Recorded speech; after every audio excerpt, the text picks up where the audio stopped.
Hello and welcome to a Week 5 edition of Establish the Bets. My name is Adam Levitan. Each Friday night this year, I am joined by Matthew Davidow of Deck Prism, of The Huddle, to talk all things betting, sides, and totals for this season.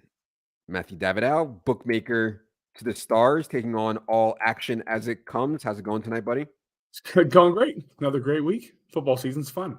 Football season is indeed fun. Before we get into it here, remember, it makes me violently ill. You guys don't want to make me violently ill. It makes me violently ill if you're not getting the best line every time you make a bet. That means you need money on a lot of different books. The good news is you can get the best line and get paid. To sign up for those books, head to the betting tab on Establish and Run. You'll see bonus offers by state. All right, Matt. Quick look back at week 4. The weather games I thought were interesting. And from a results perspective, it seemed like the Philly game got impacted to some degree, the Philly-Jacksonville game. Buffalo-Baltimore was a little bit lower scoring maybe than some people thought. Also, and of course, Chicago-New York was always expected to be low scoring. What do you think of the action off the weather on the total in these games and how it played out? Yeah, I thought the Philly game and the Buffalo game were both clearly impacted by the weather, especially the wind in Buffalo. The one thing about rain is a lot of times it looks more impactful than it actually is. It really comes down to the field, and Philly field was actually like okay. The two things that I think happen the most when there's a lot of weather is, well, maybe three things.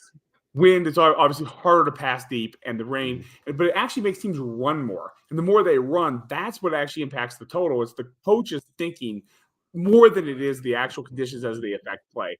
Also, when you're wet, I think teams also tend to play at a slower pace between plays and such when the weather's nice. They're drying themselves off. They're drying the ball off.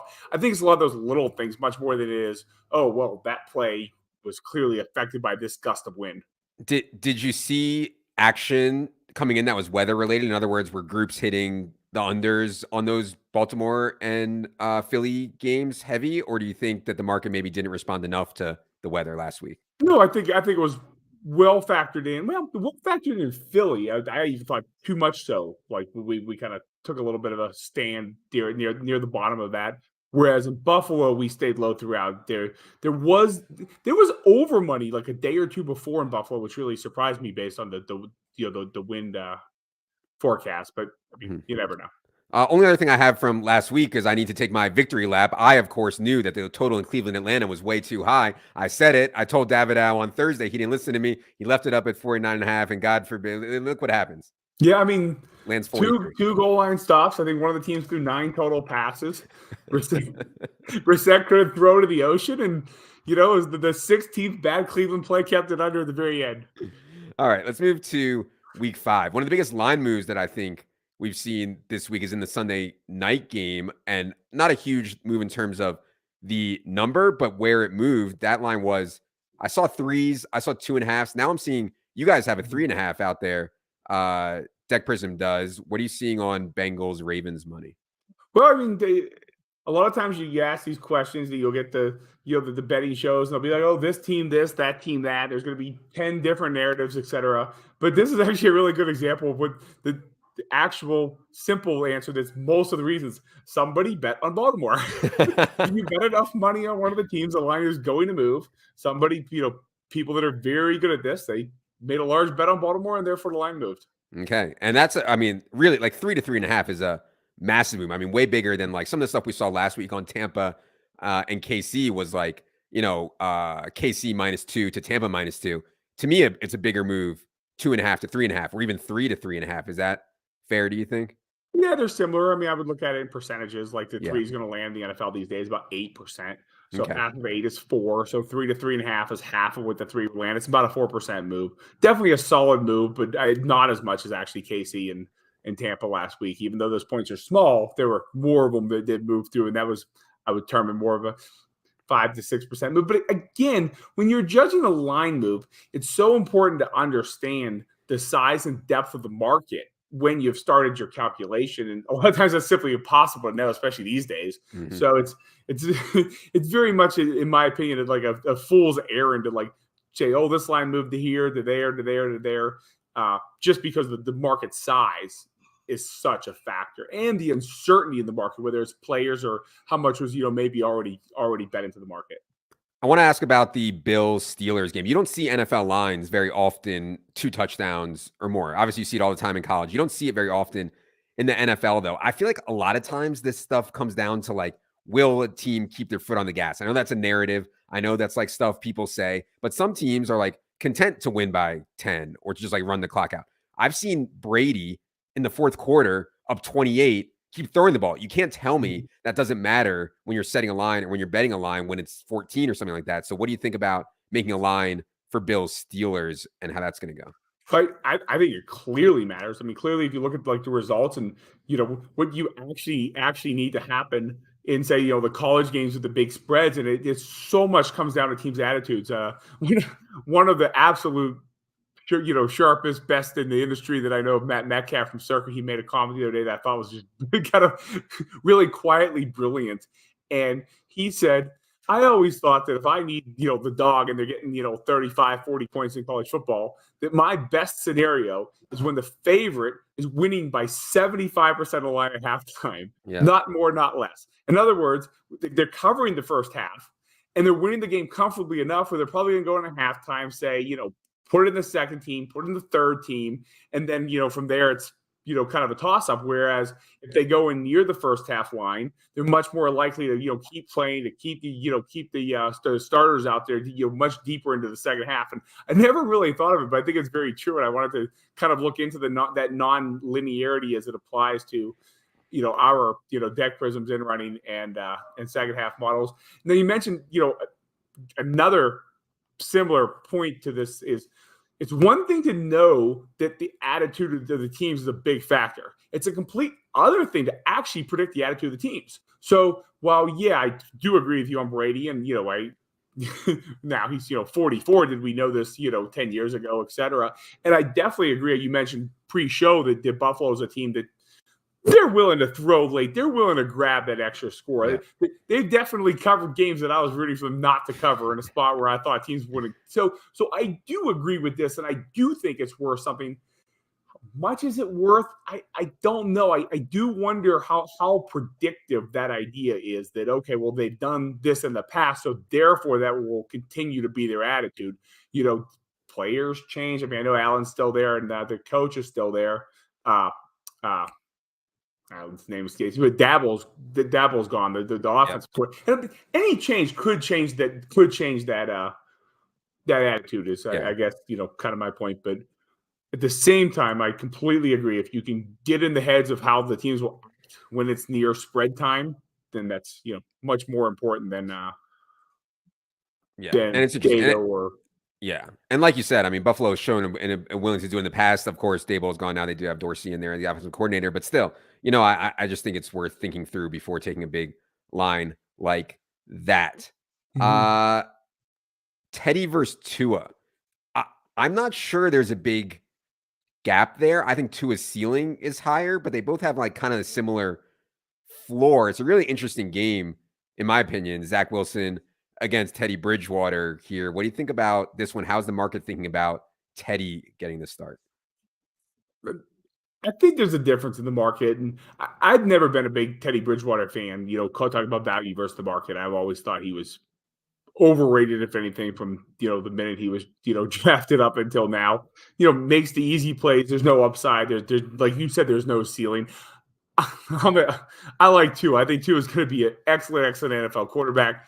Particularly if you get Tua behind an offensive line, the way his timing, the catchability of his balls, and when you talk about catchability, you're really talking about throwing the right ball at the right time and getting that ball that just floats just a touch at the end. And some guys tend to have a good way of doing it, and some guys don't. And Tua throws that ball that is it's kind of a narrative. It's kind of a cliche, but a catchable ball. I think Tua is going to be very good. Yeah. Okay. Speaking of backup quarterbacks, I mean, the freaking Patriots go to Green Bay without Mac Jones. Brian Hoyer gets hurt. They bring in Bailey Zappi, the rookie, who I'm sure, I don't know if you guys had even a rating on him for in-game stuff. How do you handle somebody like Bailey Zappi coming into the game mid-game? And now Bailey Zappi is a 3-point favorite over our Lions. What do you think about Zappy, and how'd you handle that, him coming in last week for the in-game stuff? We start all the games with known moves, so we have a whole bunch of our inputs will move on one click to the backup quarterback inputs when he's out. It's just not a ton of preparation in order to be ready for that. So we were ready for it. I've liked what I've seen from Bailey's. I liked what I saw in the preseason. I definitely think he has more upside, like going forward in the season of his career than Mac Jones. Like if I were going to make a bet, if I had a team and I needed to win the Super Bowl in 3 years and I got to choose between Mac Jones and Bailey Zappi, well, I mean, honestly, maybe I'd find something else to do with my life. But I think Bailey Zappi has actually more upside, even though clearly Mac Jones is a decent NFL quarterback now. I don't want to call this like a Belichick. I mean, a Bledsoe Brady situation. I mean, that was like probably once in a lifetime exactly how that all went down. Yeah. But I don't think there has to be a big difference, especially the week of preparation. The Patriot coaches are great. I mean, Matt Patricia is really, really good when it comes to tactics and strategy. Wasn't so good about choosing defensive linemen and such, but probably a sentence.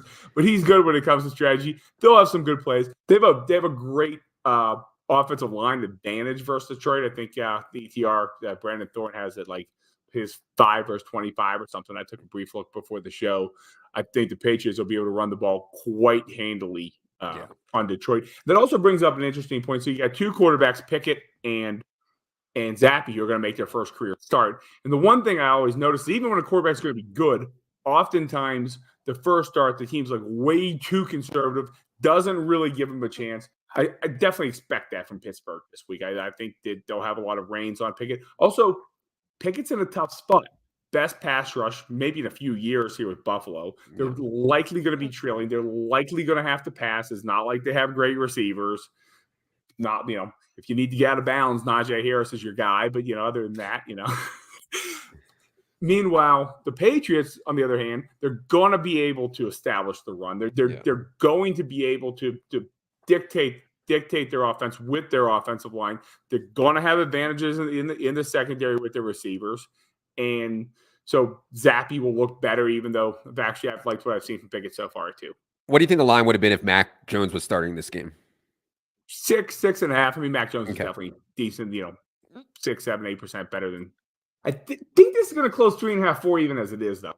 Okay. No respect for our Lions. Yeah, outside of the offense, there's just. I think that the sharp play of the week is typically a home dog, and there aren't that many home dogs this week. The quote-unquote sharp play of the week strikes me as maybe Washington or maybe Cleveland against the Chargers here. I do think that Herbert looked way healthier last week. Like maybe not 100%, but certainly looked pretty good to me. I couldn't notice anything wrong with him. What do you think about some of these home dogs, Browns, Washington, anything like that? I mean, to me, well, other than the Baltimore under, I was going to mention, I like the Baltimore under 48. That's a Sunday night game. I think Baltimore is going to really try to run, especially if Staley plays, no Bateman. But I like Cleveland. Cleveland's the one side on the board that I think is clearly wrong currently and won't close here. I think the Browns will close pick or a slight favorite. The Chargers will Herbert just fine, if not better than fine last week. They're not good in the line. So defense was bad last year. They got 3 big pickups, from compared to last year, including, a healthy Bosa. But now Bosa's not healthy. They have not been good on the defensive front seven. They've not been able to run the ball. And the Browns offensive line doesn't need spoken for. And if Brissett could play anywhere near reasonable, I think that the Browns should be favored in this game. Yeah, and get Myles Garrett back for this game, which I think is actually legit important. Huge. He's a top 5 defensive player. You mentioned he's not going to be 100%, so you wanted there too, but yeah. You mentioned the total in Baltimore and Cincinnati. One thing you can do is you can go to the odds screen and see what Deck Prism has, and you know what Matt likes because he has 47 here, and everybody else. That actually doesn't reflect what I like. But okay, then why are you off market? Bet data.